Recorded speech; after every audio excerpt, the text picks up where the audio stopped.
Si todos aprendiéramos la lección de grandes maestros, ¿cómo cambiaría el mundo, verdad? Tradiciones que nos vienen a hablar de, bueno, de ese espíritu racional y ese espíritu conmovedor que tienen las personas que tienen un carácter regio por hacer las cosas bien, ¿no? Ojalá el mundo tuviera más avatares, tuviera más gente como el personaje que esta noche nos acompaña en este tiempo de luces en la oscuridad, porque Ricardo Saura nos va a traer a un maestro de maestros, un maestro de aquellos que no solamente han hecho historia, sino que a día de hoy muchos siguen sus lecciones porque entienden que el religare, lo de la unión, a lo mejor en confesiones, ha quedado un poco denostado posiblemente por culpa del propio ser humano. Pero vamos a hablar de Buda, de Siddhartha Gautama, el Buda, el iluminado, el que encontró la luz, no sé si muy bien debajo de una higuera o debajo de algún tipo de árbol frutal. Don Ricardo Saura, de Nueva Acrópolis, muy buenas noches. Buenas noches, Pedro. Bienvenido. Muchísimas gracias. Qué gusto tenerte nuevamente a ti aquí en este programa y además en representación de la Asociación Nueva Acrópolis de Barcelona y de España y del mundo. E igualmente, Pedro, es un placer. Gracias.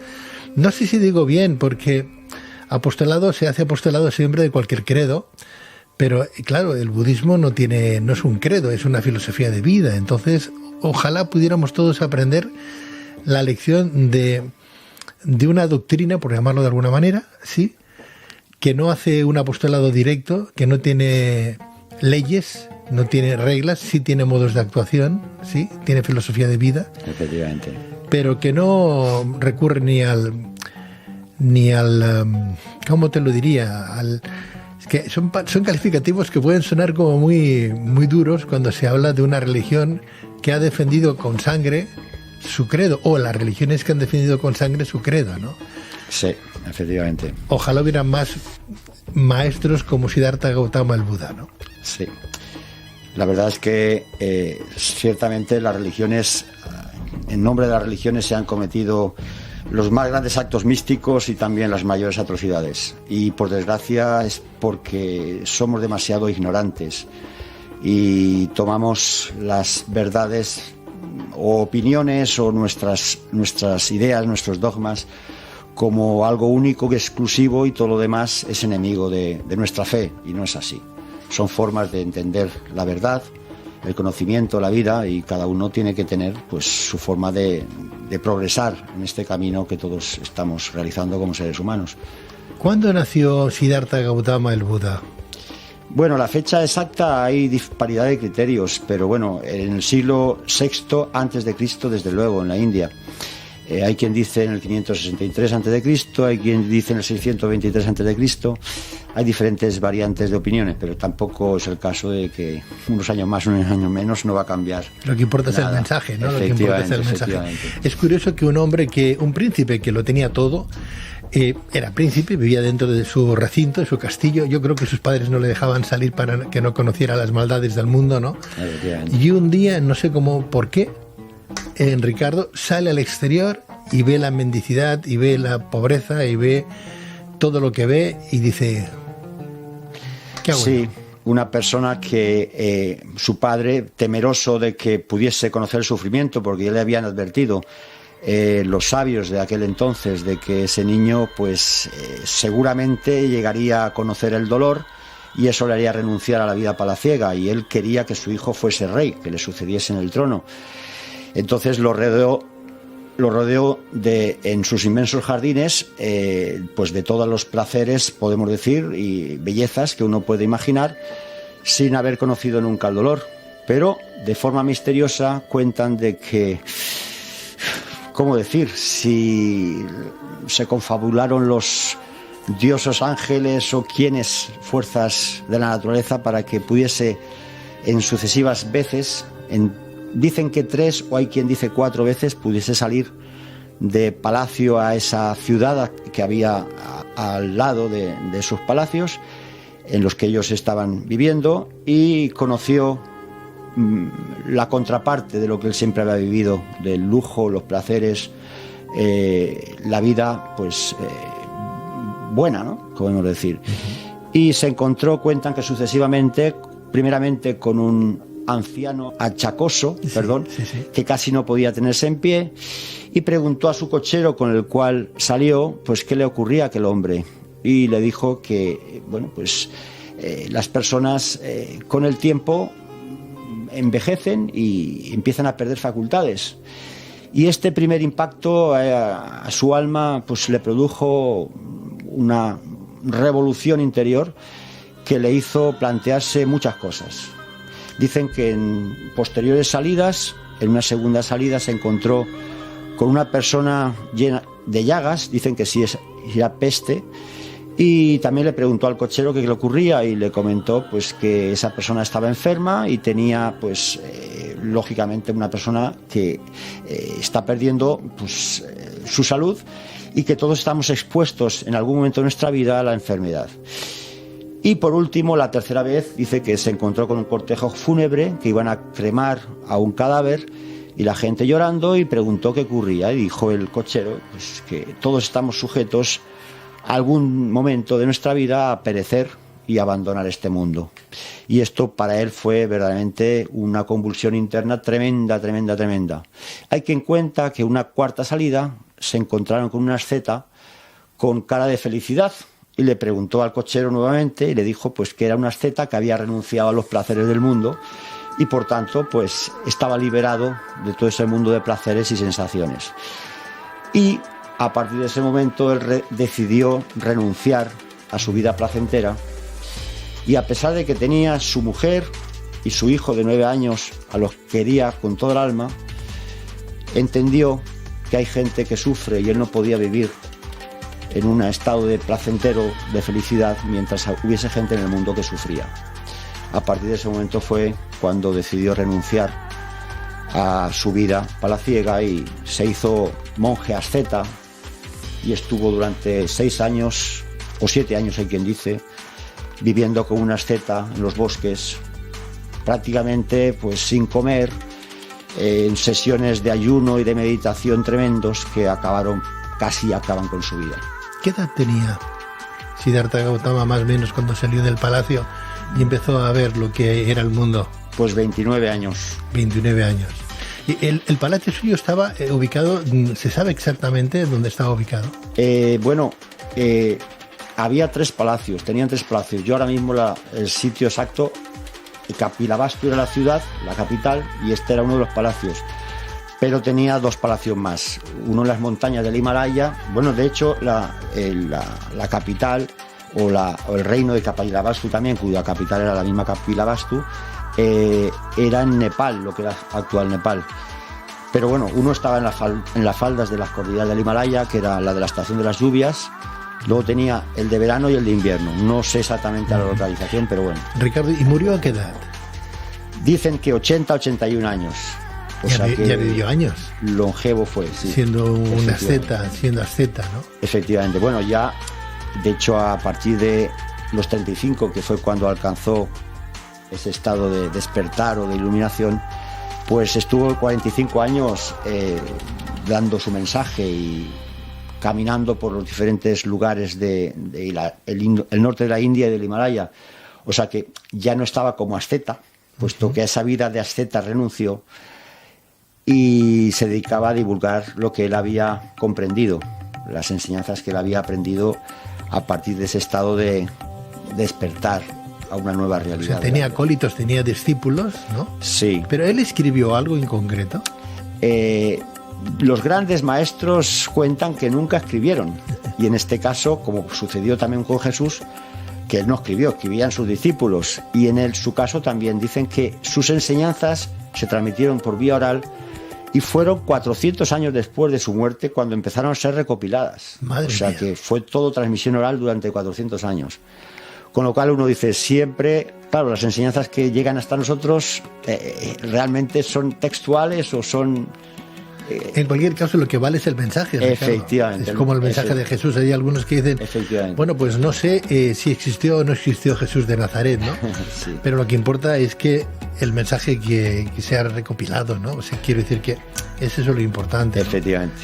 Eso es lo importante. Ojalá hubiera más Siddharthas Gautamas en la vida, ¿no? Más Budas en la vida. Sí. El mundo iría de otra manera. Efectivamente. De hecho, bueno, a lo largo de la historia tenemos muchos personajes que nos han dado mucho ejemplo, sobre todo con su vida, porque sus enseñanzas son un reflejo de lo que ellos viven. No es que sus enseñanzas las inventen y se pongan a hablar y ya está. Ricardo, tú que conoces todos los avatares, ¿con quién te quedas? Bueno, yo tengo un cariño especial por un personaje que es Bodhidharma, que fue el 28º patriarca budista después del Buda. O sea que siguiendo la línea budista, para mí es un personaje al que le tengo un cariño especial. Estás más en ese camino, ¿no? Bueno, Oriente en general, pues es una cultura que me llama mucho. Sí, sí. Bueno, Jesús también viene de Oriente. Bueno, Jesús cuentan que estuvo en Egipto y Egipto también tuvo mucha, y en la India también. Hay quien dice que incluso se dice que si vivió y murió en Cachemira, que estaba en los Himalayas, porque hay leyendas de un personaje que era muy semejante a él. No se sabe nunca, pero la cuestión es que todos ellos nos han estado dando un ejemplo con su vida, sobre todo de lo que ha sido su mensaje. No es que el mensaje sea mera teoría. Ricardo, ¿el Buda se sabe dónde está enterrado? ¿Fue incinerado? Fue incinerado y cuentan que sus huesos fueron repartidos en 84.000 estupas o monumentos funerarios, esos edificios redondos, sí. Y lógicamente dice uno, bueno, parece ser que se han pasado, ¿no? O sea que llega un momento que no sabes realmente... Bueno, trocitos de ceniza, ¿por qué no? ¿Fue incinerado o...? O sea, sus huesos fueron lo que no se consumieron. La ceniza, yo no sé exactamente, pero los huesos dicen que lo fueron repartiendo pedacitos en diferentes estupas. Vaya. Bueno, él nos habla de las 4 nobles verdades, nos habla del octuplo... Noble sendero. ¿No? Sí, háblanos de ellos, por favor, las 4 nobles verdades, ¿cuáles son? Sí, bueno, yo antes de hablar de las 4 nobles verdades, empezaría por la primera enseñanza que él comprendió antes de recibir la iluminación, cuando estaba a punto de morir, y fue cuando escuchó a una niña cantando: si la cuerda está floja no suena, si la cuerda está muy tensa se rompe. Solo en el equilibrio está la armonía. Y fue a él cuando él entendió que los extremos no son el camino. Y a partir de ese momento dicen que tomó un poco de leche con arroz y un poco de miel, se recuperó y entendió que el sendero de en medio, o sea, de la línea del equilibrio, es el camino de la liberación. Y de hecho el equilibrio, según nos cuentan los chinos, la salud es el equilibrio entre el yin y el yang en el cuerpo humano. Cuando hay un desequilibrio viene la falta de salud. O sea que esa fue su primera enseñanza, o en la que él se basó después para sentarse a meditar, buscando finalmente la iluminación, y a partir de ahí dio su primer mensaje, y el primero que dio fue el sendero del medio. Y estas nobles verdades de las que él habló, primero fueron las 4 nobles verdades. La primera de ellas es la que se refiere al dolor, y él dice que toda la vida produce dolor. Uh-huh. Dice: el nacimiento es dolor, la enfermedad es dolor, la vejez es dolor, la muerte es dolorosa, y los 5 agregados, que él dice: el desasosiego, el abatimiento, la unión con lo que nos es desagradable, la pérdida de lo que amamos, son dolorosos, y el no alcanzar lo que deseamos también es doloroso. O sea que al final estamos sufriendo siempre, porque nunca estamos completos. Entonces él muestra que eso es la realidad acerca del dolor, la primera verdad acerca del dolor. La segunda verdad se refiere a la causa, y él dice que es el hecho de que tomemos la realidad cotidiana, el mundo de lo sensible, como real, cuando él dice que es un mundo ilusorio. Y el hecho de volcar todas nuestras energías en un mundo que no es real, puesto que es perecedero, es cambiante, con lo cual no permanece en el tiempo. Y el volcar nuestras energías, nuestros apegos, nuestros deseos, hacia cosas que están destinadas a morir, a perecer, a cambiar, hace que suframos. De tal manera que está siendo la segunda noble verdad habla a continuación de la tercera noble verdad, que se refiere a la cesación o eliminación del dolor. Entonces, si el deseo o el apego son la causa del dolor, ¿cuál sería la solución para no sufrir? Pues dejar de desear, dejar de apegarnos a las cosas materiales. Y él plantea que volcar nuestras energías hacia el mundo espiritual es la que nos va a solucionar ese problema, puesto que el mundo de lo espiritual sería el mundo de lo real, el mundo de lo eterno, el mundo de lo no cambiante. Pero claro, lógicamente aquí entramos en un terreno en que muchas personas no creen que existe algo más allá de esta realidad cotidiana. Y bueno, a partir de ahí, pues él, entendiendo de que es una verdad demasiado difícil de asumir, el desapego, así por las buenas, pues plantea la cuarta noble verdad, que se refiere al camino o el sendero para llegar a desapegarnos. Y ahí habla del noble octuple sendero, que son los 8 pasos para alcanzar ese desapego. Y ese desapego se refiere ni más ni menos que a una vida, sintetizando, una vida ética, una vida moral y el cultivo de la mente. Con esos 2 factores uno podría llegar a ir poco a poco ascendiendo los peldaños de su propia realización interior. Y hablando de estos 8 pasos, él hablaría de las rectas opiniones, que es una recta visión de la realidad, un conocimiento profundo de las cosas, una recta intención, que es lógicamente una aspiración noble en la vida, rectas palabras, puesto que con las palabras podemos hacer mucho daño, podemos mentir, podemos herir, podemos falsear las cosas, rectas palabras, recta conducta, o sea, una vida honesta, una vida digna, una vida noble, rectos medios de vida, o sea, hacer una ocupación en nuestra vida que sea honrada, no tratar de robar para poder nosotros acumular riquezas. Me he perdido un poquito. Recto medio de vida, recto esfuerzo. Sí. O sea que en nuestra vida tenemos que, cuando nos equivocamos, tratar de rectificar. Cuando nuestros pensamientos o nuestras emociones se tuercen un poquito, hacer un esfuerzo para rectificar y corregir.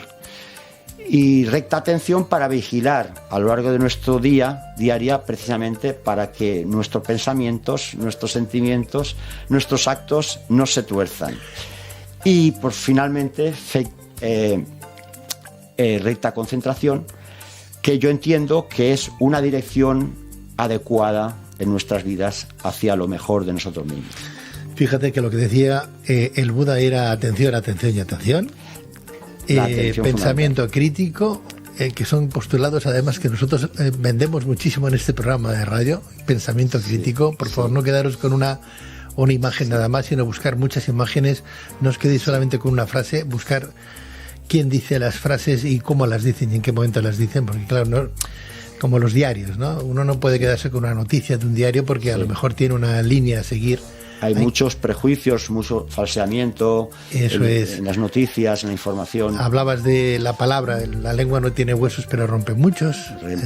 Eso lo dicen muy bien los mayores, ¿no? Nuestros mayores.